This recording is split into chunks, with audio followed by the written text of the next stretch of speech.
Come out of the box.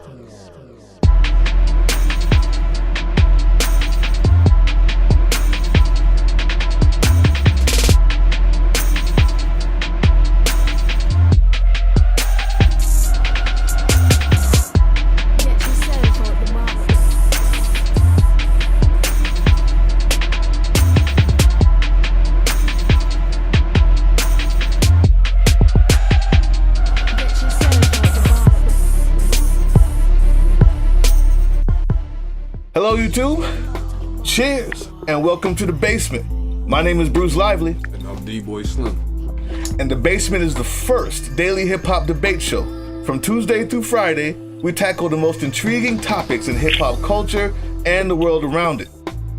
Now today we have a special guest on the phone with us. She's gonna help us talk about an issue that's close to both her and my heart. Mental health, depression, and the arts. Specifically hip-hop, all right? It's a hip-hop show, it's what we do. See, this is a topic that is pervasive in our homes and on our speakers, people. And we know we need someone more qualified than ourselves to help us tackle this one. So, Natalie Johnson is an artist, painter, wellness advocate, a former life coach, and much more than that. Actually, she's someone who knows depression as I do, intimately, and someone who I consider a friend, even though we've only met for a short time. So with that being said, open your ears, everybody. Get ready for a serious conversation about hip-hop, about mental health, and about us. With that being said, let it go.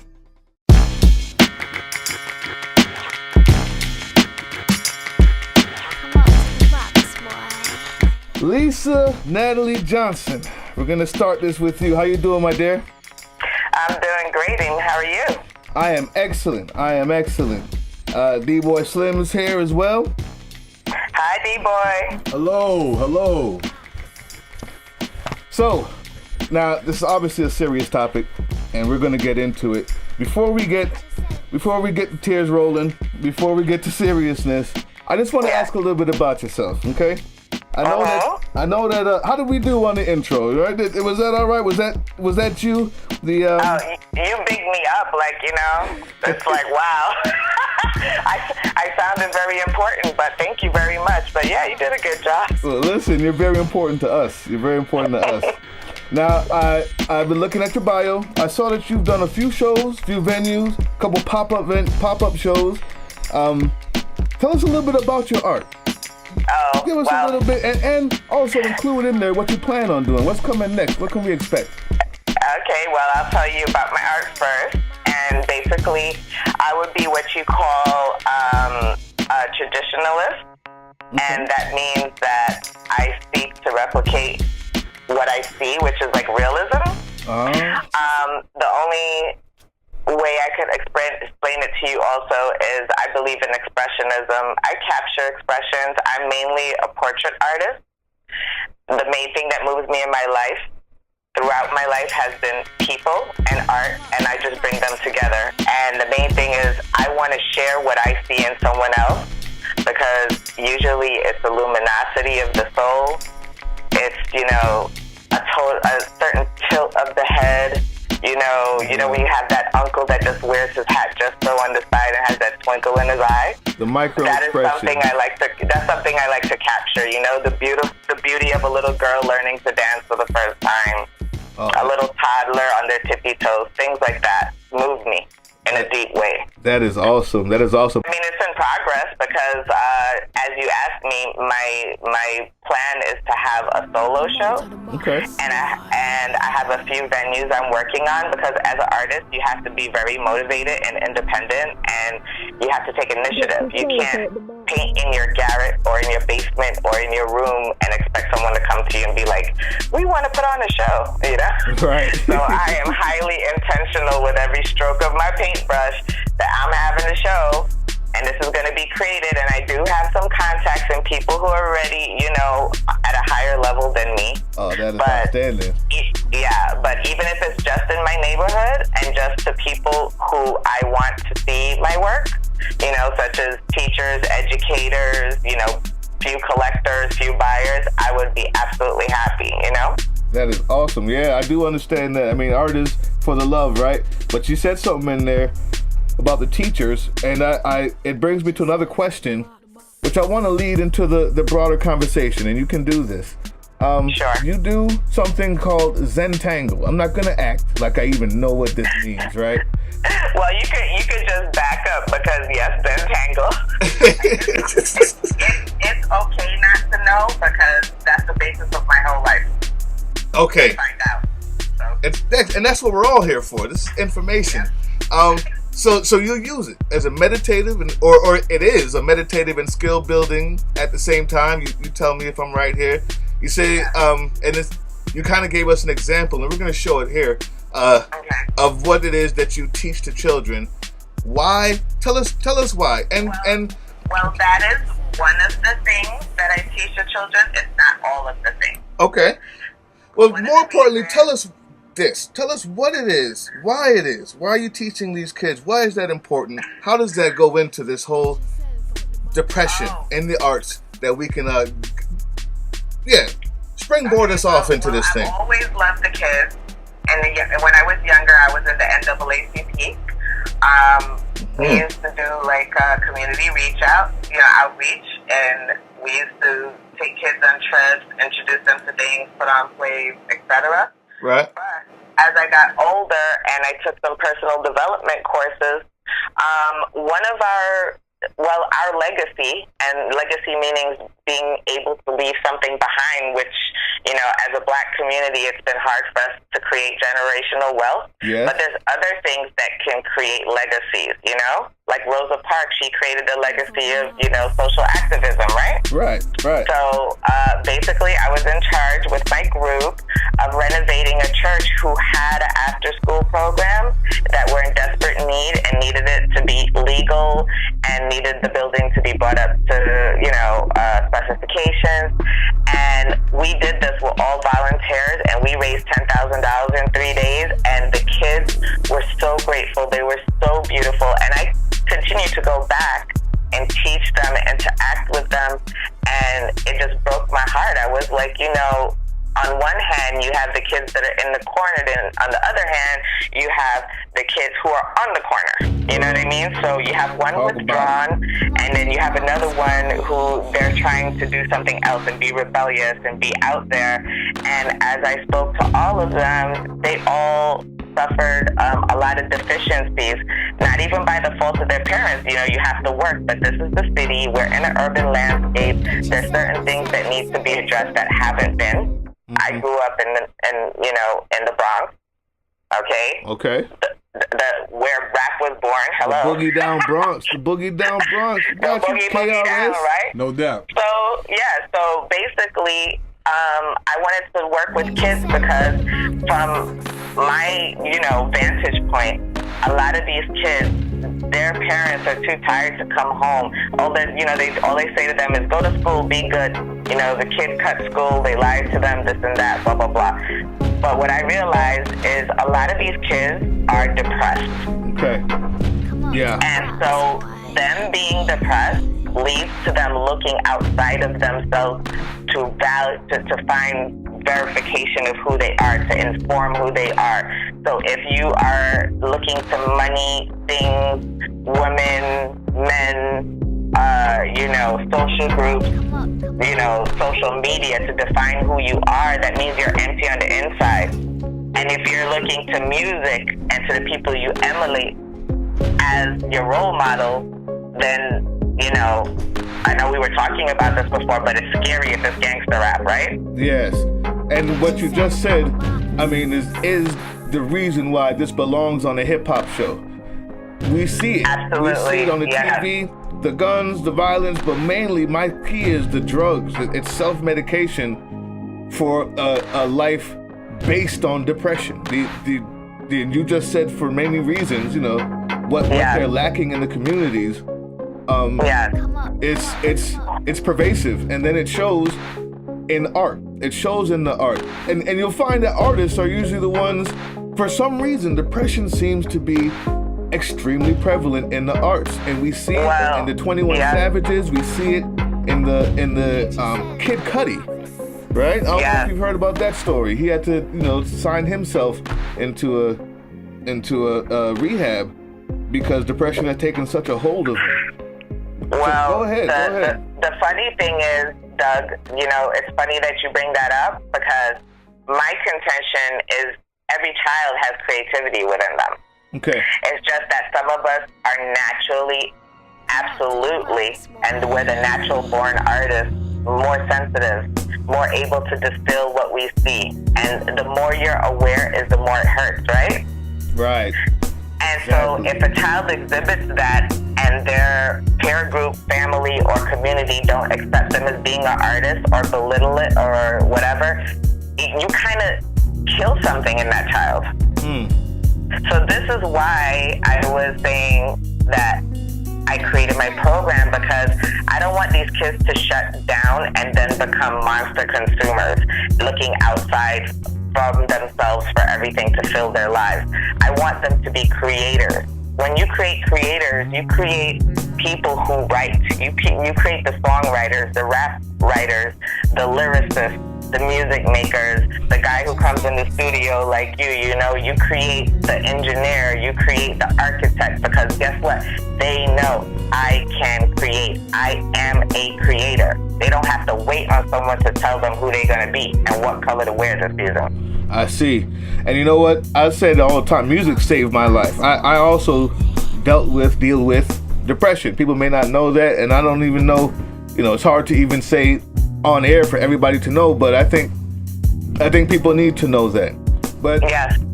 Despite it saving, it saved my life. But on the other hand, look at and I'm just gonna bring this up because this is the most notable in my mind. When I look at him, I can see the depression. The 21 Savage, right?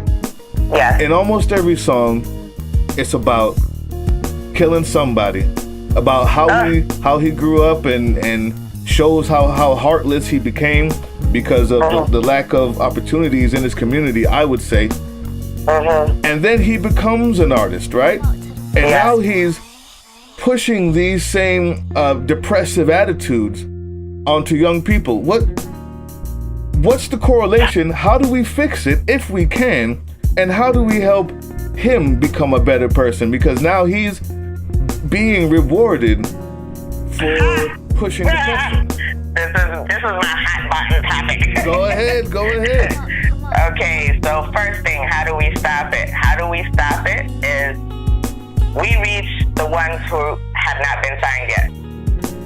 Okay? And we create for ourselves. Because what happens is the independent people, they get to control what they put out. Okay? A. B. School to prison pipeline coincided with gangster rap. Oh, talk about it. That's where we are. Intersectionality of profiteering or for private enterprises of our people feeding on us like vultures. Yes. Not with it. They need to see that. If you see that, then people just would not flock to this gangster rap.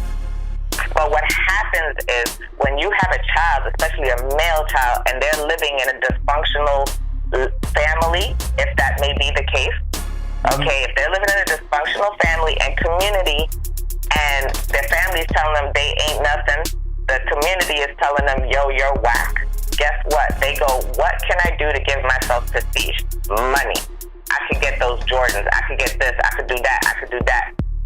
I could be all fly on the, whatever. And what does that usually entail?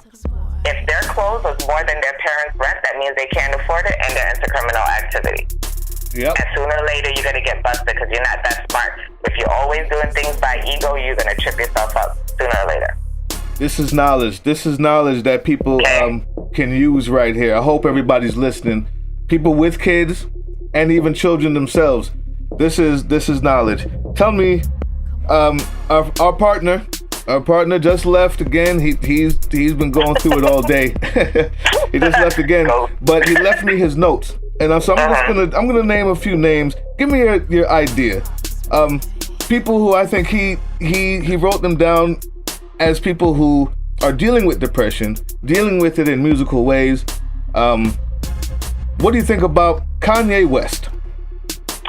I don't know what to think about him, to tell you the truth. I've been kind of meditating on him, and I don't know. I think he's fallen away from his artistry, and it's turned into something else for him, because he's just caught up right now.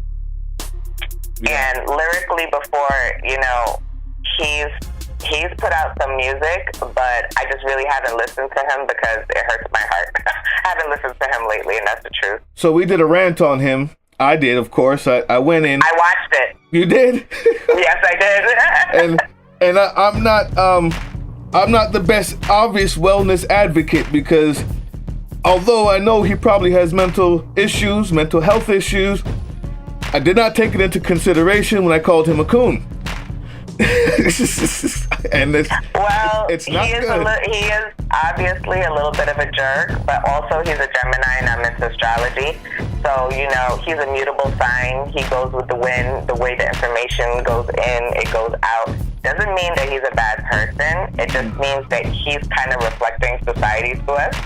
And that's vexing in and of itself, especially if you're someone who knows yourself, because you're looking at him like, why are you even opening your mouth? Why did you do this? Why did you do that? What's up with you? You know what I mean? Yeah. So they live a life of like 5 faces and 5 personalities, and they're supposed to give us information and reflect back society to us. So if that's what he's doing, and we're annoyed with him, that should inform us that we should be very scared. We should be annoyed with ourselves. Yes. No, I hear you. I don't even want to get into politics with this, but that logically alone makes sense. But him saying he would vote for Trump and this and that, I don't know, maybe it is a reflection of our society, because Trump won. Yeah, so exactly. You're right. Okay, so, Kid Cudi, you know who he is? You follow him at all? No. Okay, he's a young artist, rapper, who the kids look up to. They love him. I think he's really good myself. And many of his songs, he straight up talks about being depressed. One of his songs called Day and Night, he calls himself a lonely loner, likes to stay in his room all day and just do music because being outside basically bothers him. These are classic signs of depression. I mentioned his name because he's the most real about it, but I want you to talk about something that you mentioned to me, a book called The Artist's Way. Absolutely. Does it address a Kid Cudi or a Kanye West? And why and how? Explain if you could. And everybody can get that, by the way. My explanation is going to be a 2-part, just for the simple fact that when you hear someone say that, you instantaneously think, I'm depressed. So unless he's actually said that I'm depressed, or that I have wicked thoughts that make me want to, off myself or something like that. Well, he put himself into a rehabilitation center for depression on his own. Okay. So now we know. We always thought he was depressed. I knew, like in my head, I was like, these are the signs. This looks like me. I know what that is, but I'm bold enough to say it now for sure because he made it known, and I thought he was brave for that. But go ahead, continue. I think he's brave for that, especially in the black community, you know what I mean? Because everyone thinks like you go to church and you'll be saved and you'll be fine. That's not what happens. And not only that, a lot of depression is hereditary. Mm-hmm. So it can be even us just from the fact that we're black people, right?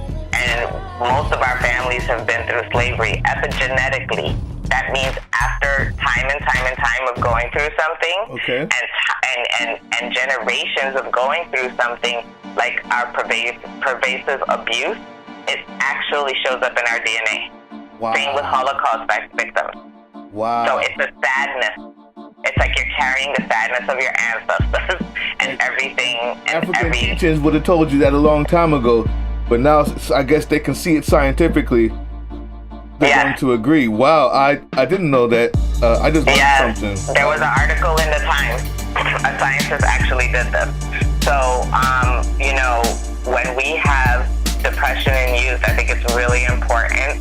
And the fact is that epigenetically it can happen Hereditary, of course, if you have depression or any mental illness in your family, it can just as easily come to you because they've shown the genes for that. And also, your community can be depressing you. If you go outside and you don't have infrastructure and you don't have recreation and you don't have, cleanliness. Oh, wow. Go ahead. And then your friend is depressed. It's catching. It's almost like it's a contagion. So, in terms of him actually doing that, I applaud him because he's a role model. Kid Cudi. Yeah. Yes, he is. He is. Oh man, this is. You know what? When he signed himself in like that, he's asking for help and looking for new and different tools. And as an artist, he feels things deeply. Okay, back to the artist way. I have not read the book. I do plan on reading it, but I don't want this to be a shortcut for people who don't want to read it. Tell us why that was important to you, though. Tell us why that was important to you. What does that mean? I want to leave it almost here. After you give us your two parts on the artist way. Also, I want to talk about, to let people know that being depressed is not clinical depression. How to differentiate between the two, and what hip hop can do. Not just what we can do, because I think you said that in my last question. What hip hop can do to help out? That's a big question. I'll continue to ask it if you forget any of the parts. Yes, because I was like, you giving me part 1 and 2 and 3. Right.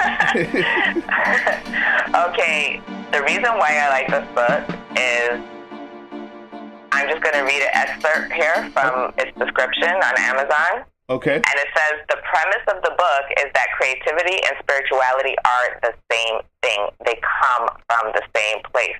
Wow. And we were created to use this life to express our individuality. And over the course of a lifetime, that gets beaten out of us. Wow. Okay? Profound. I got nothing to say. Keep going. Right. So, as artists, like even me, I went to school for art. I went to high school and college, and basically they were like, okay, that's nice, now you have to do something else. So for 17 years, I hadn't touched my art. Oh. Okay? But when I reached 40, I had the epiphany that, you know what, I get to do what I need to do because I had a horrific injury. And you want to talk about depression, my art is the only thing that stabilized my mind so I didn't go off the wall. Well, the book in essence really underscores what so many of us go through, because I'm going to clue people into something. Just because most of the psychologists are white, that doesn't mean that they're bad. And most of the patients are white, and they've developed this. But guess what? The only difference between us and them is that amongst all the other problems, we've dealt with racism. Right. And severe abuse, and physically, mentally, and emotionally. And but there's quite a few people who I listen to who will say racism makes you crazy. I think that's a Dr. Boyce Watkins quote. I'm not sure. I don't know for sure, but I believe that's one of his quotes. Is racism makes black people crazy, and maybe 90 to 98% of us need therapy for that. Oh yeah, PTSD. Mm-hmm. You know, I had it told to me, you're nothing but a little black girl, and then, so like you're like on the defense all the time. You see all the things happening in the world. It does have us have more anxiety than other people for just looking and being who we are. Yeah. So, wow. Okay. But what hip hop can do, yes. Like, I wanted to ask you, what is hip hop? Because right now, to me, we have been infiltrated and taken over. Oh. Talk about it then. That's your answer. So you tell me. Well, hip hop, the hip hop community, I see them every day. You know, we have people who come into this studio who I record and engineer for, who are kids looking for a way out of their situation.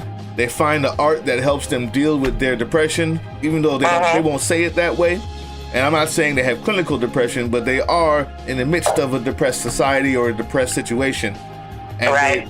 and hip hop still, at its root, like you said about Kanye, is a reflection of Yeah. what is going on in the underserved communities in America. There's still hip hop, even if we don't. The older folks may say these young guys aren't saying nothing. They're saying a lot, but what they're saying is just scary. Is there anything that the community of listeners, the community of engineers, myself, the community of artists coming up, can follow a plan, a game plan to help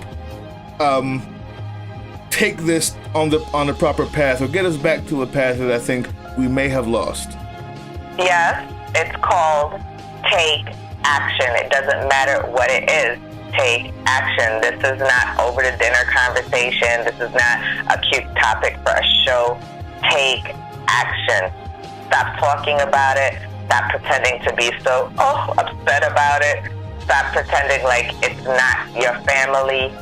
We've lost that it takes a village to raise a child. Especially now, we need that. Make it your business.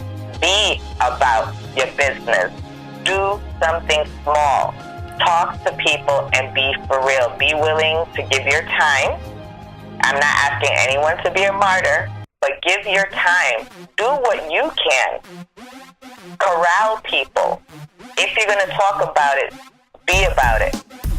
Us talking about it and saying, whoa, this is a shame, this state we're in, that is not going to do a thing. Oh, man. Okay, you heard it here first, hip-hop community. You guys are the ones watching this show. You heard it from Lisa Natalie Johnson. Do something. I'm going to take that into consideration myself. This TV show, this talking about it isn't enough. I have had plans on bringing in kids to the studio, teaching them the skills of engineering, or letting them get stuff off on the microphone, no charge, just underprivileged kids.